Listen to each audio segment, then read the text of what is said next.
بسم اللہ الرحمن الرحیم۔ کل جو پی پی ایس سی کا لیکچرار فیمیل کا ٹیسٹ ہوا تھا اسلامیات کا، اس کے جو درست جوابات ہیں وہ آپ کے سامنے رکھنے ہیں، اور جو میرے مطابق درست جواب ہیں وہ صرف بتلانے نہیں بلکہ آپ کو سمجھانے ہیں۔ ایک انسان ہونے کی حیثیت سے غلطی ممکن ہے اور غلطیاں ہوتی بھی ہیں۔ کسی بھی سوال میں کوئی غلطی ہو تو آپ ضرور آگاہ کریں۔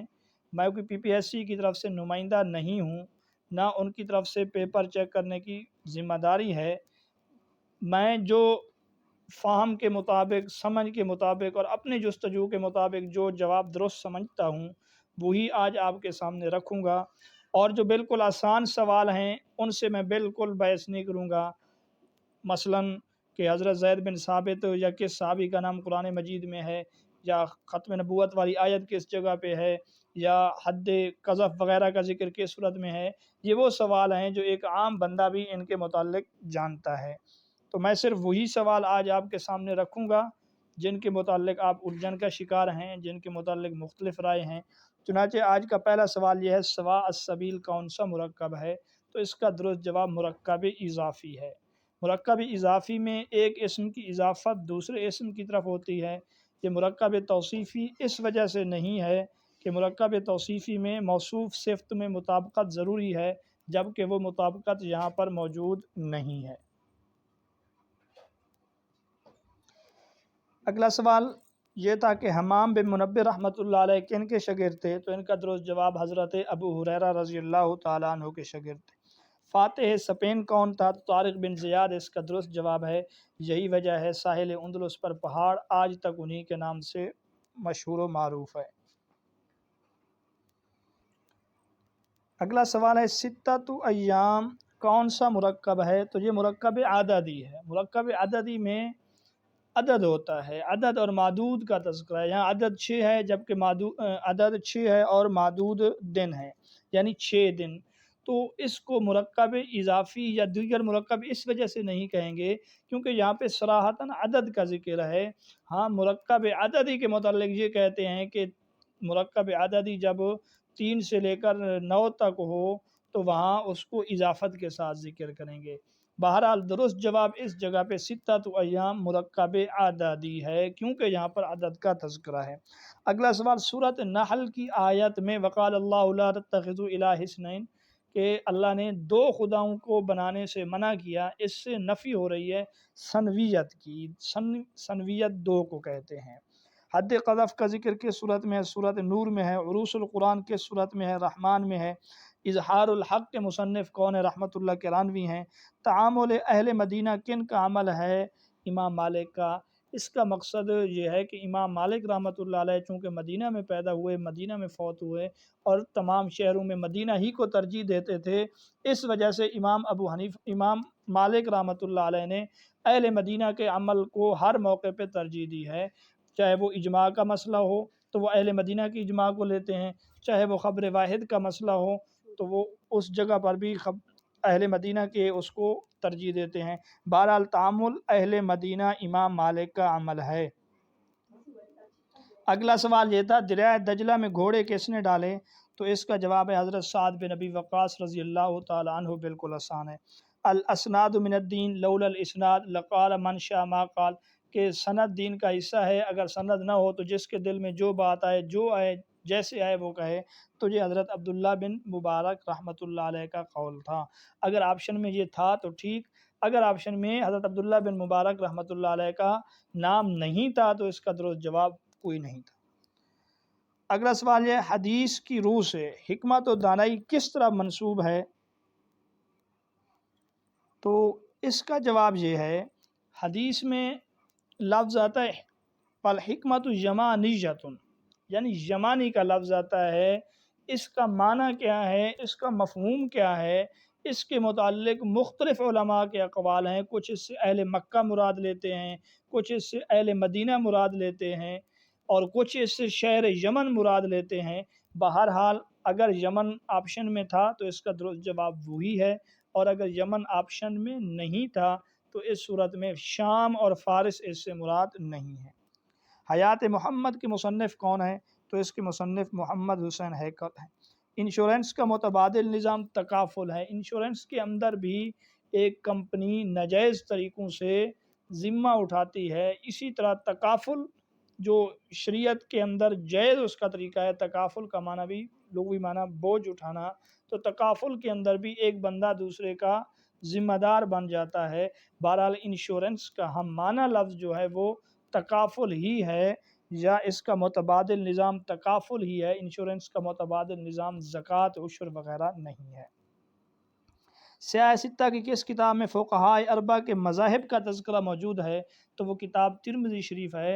امام ترمذی رحمۃ اللہ علیہ حدیث کو ذکر کرنے کے بعد جو فقہا کا مسلک ہے اس کو بھی بیان کرتے ہیں کہ حضرت سفیان ثوری رحمۃ اللہ علیہ کا یہ مسلک ہے، امام ابو حنیفہ رحمۃ اللہ علیہ کا یہ مسلک ہے، امام مالک کا یہ مسلک ہے، تو یہ سیاہ ستہ میں ان کو اعزاز حاصل ہے۔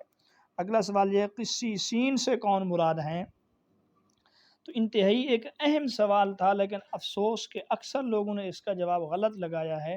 قسیسین سے مراد نصارہ کے علماء ہیں، اور اکثر لوگوں نے اس قدر اس کا جواب غلط لگایا، ایک دو تو مجھے پرسنل میں آ کے یہ کہنے لگے کہ جی آپ ہی اس طرح کہہ رہے ہیں کہ قسیسین سے مراد نصارہ ہے، ورنہ اور تو سب یہود ہی کہتے ہیں، فلاں سر کے فلاں پروفیسر صاحب کے اس میں بھی اس کا جواب یہود لگا ہوا تھا۔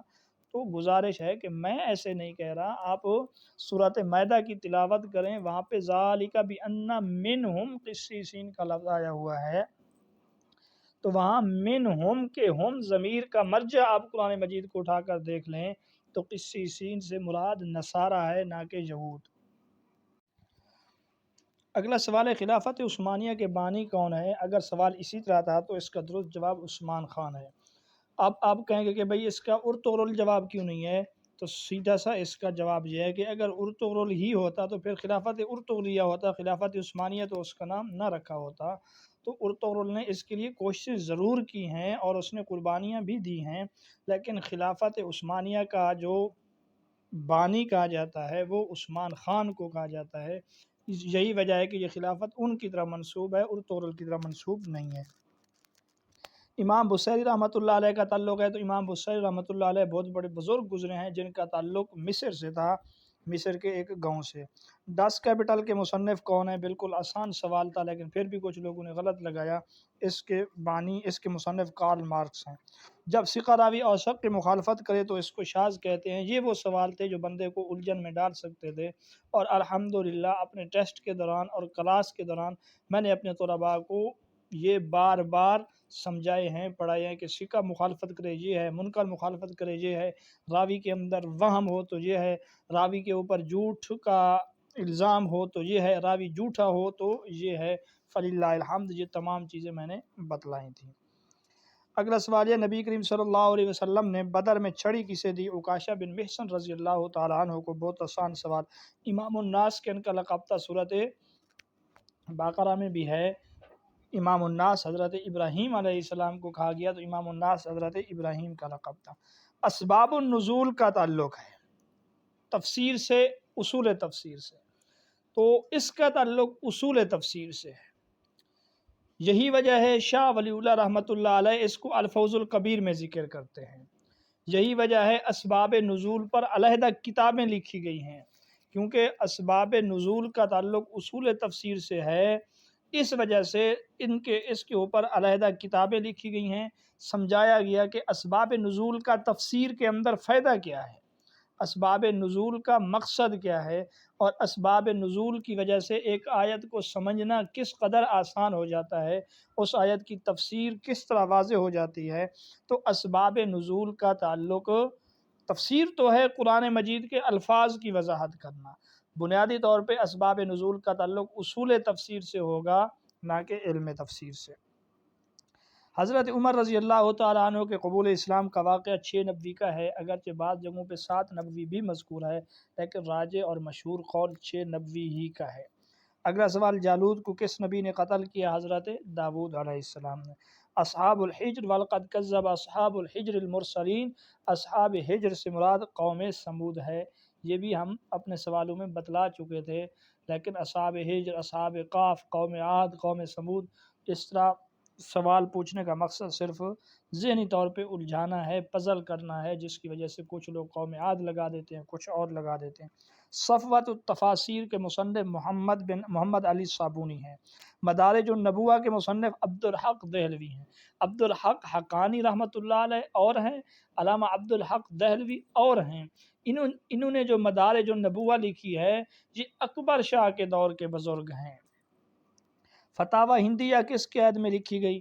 بڑا اہم سوال، لیکن اس میں بھی لوگ سید جلال الدین اکبر کی طرف چلے گئے کہ ان کے زمانے میں لکھی گئی ہے، حالانکہ اگر وہ سوچتے کہ اکبر تو اس نے دین اکبری کو جاری کیا، اکبر تو اسلام اور ہندو مت اور جین مت کو ملانا چاہتا تھا، وہ کہتا تھا کہ ایک اور مذہب ہو جائے عین اکبری، دین اکبری کا جاری کرنے والا، تو وہ فتاوی ہندیہ کو کس طرح شائع کر سکتا تھا؟ تو فتاوی ہندیہ کا جو دوسرا نام ہے فتاوی عالمگیری، یہ سلطان عالمگیر اورنگزیب کے زمانے میں انہوں نے اپنی نگرانی میں اس کو شائع کیا ہے۔ فتوح البلدان کے مصنف علامہ بلازری ہیں۔ بالکل آسان سوال۔ حضرت حمزہ رضی اللہ تعالیٰ عنہ نے بدر میں کسے قتل کیا؟ شیبہ کو۔ یہ بھی آسان سوال ہے۔ اسباب وراثت کتنے ہیں؟ بڑا اہم سوال، یہ میں اپنے لیکچر کے اندر بھی بتلایا تھا، اسی طرح جو گیس نوٹس تھے ان میں بھی، ٹیسٹ کے اندر بھی، تو اسباب وراثت 3 تھے۔ اسباب وراثت 3 ہیں۔ مؤرخ اور فلسفی تھے ابن خلدون۔ رسول اکرم صلی اللہ علیہ وسلم کی سیاسی زندگی کے مصنف کون تھے؟ ڈاکٹر حمید اللہ۔ حضرت عثمان غنی رضی اللہ تعالیٰ عنہ کا دور خلافت 12 سال ہے۔ اب آپشن میں 11 بھی ہے، اگر دنوں کو شمار کریں 11 سال 11 ماہ اور کچھ دن جا کے بنتے ہیں، لیکن اگر اوورال دنوں کو چھوڑ کے سوال آئے تو اس وقت ہم زید کی طرف دیکھیں گے کہ زیادہ عرصہ کس طرف ہے۔ 11 سال سے 1 ماہ اوپر ہے، 2 ماہ اوپر ہیں، 3 ماہ اوپر ہیں، کتنے ماہ اوپر ہیں؟ تو اس لحاظ سے شمار یہی کیا جائے گا۔ حضرت عثمان غنی رضی اللہ تعالیٰ عنہ کی خلافت کا عرصہ 12 سال سے صرف 12 دن کم ہے، تو اگر صرف سالوں کے متعلق سوال ہو تو درست جواب 12 سال ہے۔ تحریک جہاد کا آغاز سید احمد شہید رحمۃ اللہ علیہ نے کیا۔ یہ بیٹھے ہوئے تھے، پڑھ رہے تھے، وہاں کسی عورت کا خط آیا جس میں انہوں نے کہا کہ آج کل ہم سکھوں کے بچوں کو جنم دے رہے ہیں، کیونکہ سکھ جو تھے نا واقعی مسلمانوں پہ ظلم و ستم کر رہے تھے، تو انہوں نے وہاں سے اس کا آغاز کیا ہے۔ سید احمد شہید رحمۃ اللہ علیہ کے متعلق یہ بھی آتا ہے کہ بچپن سے ان کا پڑھنے کے ساتھ کوئی تعلق، کوئی شوق، کوئی ذوق اس طرح پڑھنے کے متعلق نہیں تھا۔ تو بہرحال شاہ اسماعیل شہید رحمۃ اللہ علیہ، سید احمد شہید رحمۃ اللہ علیہ دونوں ایک ساتھ ہیں، اکٹھے ہیں، لیکن اگر ان دونوں میں بات آ جائے تو پھر درست سید احمد شہید رحمۃ اللہ علیہ۔ ہجری سن کا باقاعدہ آغاز ہوا حضرت عمر رضی اللہ تعالیٰ عنہ کے زمانے میں۔ راجح اور درست یہ ہے، اگرچہ قول آپ صلی اللہ علیہ وسلم کے زمانے کا بھی ہے، بعض یوں کہہ رہے تھے کہ جی یہ تو حضرت عمر رضی اللہ تعالیٰ عنہ تو 13 میں جا کے بن رہے ہیں، جبکہ ہجری کو ہجرت سے شمار کر رہے ہیں۔ تو یاد رکھیں واقعی اس کو شمار تو ہجرت سے کیا گیا، سال تو اسی کو مقرر کیا گیا کہ یہیں سے بنیاد ہے، لیکن اس کو معین اور اس کو باقاعدہ طور پہ جاری جس نے کیا وہ حضرت عمر رضی اللہ تعالیٰ عنہ ہیں۔ تو اوورال جب سوال آ جائے کہ ہجری سن کا باقاعدہ آغاز کس کے زمانے میں ہوا تو درست جواب ہے حضرت عمر رضی اللہ تعالیٰ عنہ کے زمانے میں۔ لا تسلو کون سا فعل ہے؟ فعل نہیں جس کے اندر کسی کام سے روکا جاتا ہے۔ یا ایھا الذین آمنوا لا تسلو، اے ایمان والو سوال مت کرو۔ امام بخاری نے بخاری شریف کس کی فرمائش پر لکھی؟ تو کہا جاتا ہے آپ نے اسحاق بن راہویہ رحمۃ اللہ علیہ جو ان کے شاگرد تھے، جو امام بخاری ان کے شاگرد تھے، وہ استاد تھے ان کے کہنے پہ، کیونکہ ان کے استاد نے ان سے فرمائش کی تھی۔ بعض جگہوں پہ ہے کہ ایک موقع پر انہوں نے خواہش کا اظہار کیا، اور اسی طرح اس میں یہ بھی ہے کہ امام بخاری نے ایک خواب دیکھا جس کے بعد انہوں نے استادوں کے سامنے اس خواب کا تذکرہ کیا، تو استاد نے فرمایا کہ اللہ آپ سے حدیث رسول کے متعلق کام لیں گے۔ اگلا سوال، لعان کس کی قسم ہے؟ تو لعان طلاق کی قسم ہے۔ آپشن دیکھیں، لعان کس کی قسم ہے؟ طلاق، نکاح، خلا، کوئی نہیں۔ آ جاتے ہیں نکاح پر۔ نکاح کی قسمیں تو ہے بھی نہیں، کیونکہ نکاح شغار ہے، نکاح متع ہے، دیگر نکاح موقت ہے، کسی بھی جگہ نکاح لعان نہیں ہے، تو یہ تو کلیئر۔ اس کے بعد آ جاتے ہیں نکاح خلا۔ خلا کے اندر یہ ہے کہ عورت مال دے کر جان چھڑاتی ہے، جبکہ یہاں یہ چیز نہیں ہے۔ آ جاتے ہیں طلاق پر۔ تو لعان طلاق کی قسم ہے، یہی وجہ ہے لعان کی وجہ سے جو فرقت ہوتی ہے، لعان کی وجہ سے جو میاں بیوی کے درمیان طلاق ہوتی ہے اس کو طلاق بین کہتے ہیں۔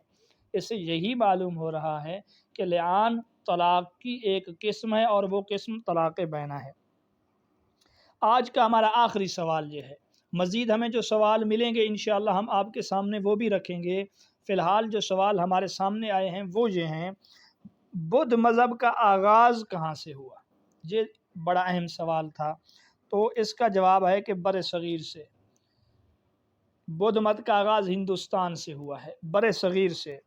اور آپ جہاں بھی بدھ مت کے حالات پڑھیں گے، بدھ کے حالات پڑھیں گے، تو اس سے پہلے تمہید میں ہندوستان کے حالات کا تذکرہ ہوگا کہ بدھ کے آنے سے پہلے ہندوستان کے یہ حالات تھے، برہما کی یہ بدماشی تھی، عورتوں کے ساتھ یہ مظالم جاری تھے۔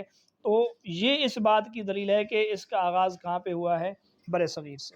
دوسری بات، چین میں اس مذہب کی اشاعت کا آغاز پہلی صدی عیسوی میں ہوا، حالانکہ بدھ تو قبل مسیح کا ہے، حضرت عیسیٰ علیہ السلام سے پہلے کا ہے بدھ مت پیدائش کے لحاظ سے، جبکہ چین کے اندر یہ مذہب پہنچ رہا ہے پہلی صدی عیسوی میں۔ اور کچھ لوگوں نے جاپان اس کا جواب لگایا ہوا تھا، جبکہ جاپان میں اس مذہب کی اشاعت کا آغاز چھٹی صدی عیسوی میں ہوا ہے، اور جاپان میں یہ بدھ مذہب کوریا کے ذریعے داخل ہوا، یعنی ملک کے کوریا سے پھر یہ مذہب جاپان میں پہنچا ہے۔ بہرحال جو درست جواب ہے وہ یہ ہے کہ بدھ مذہب کا آغاز بر صغیر سے ہوا۔ اجازت دیجیے، پھر ملیں گے، اللہ حافظ۔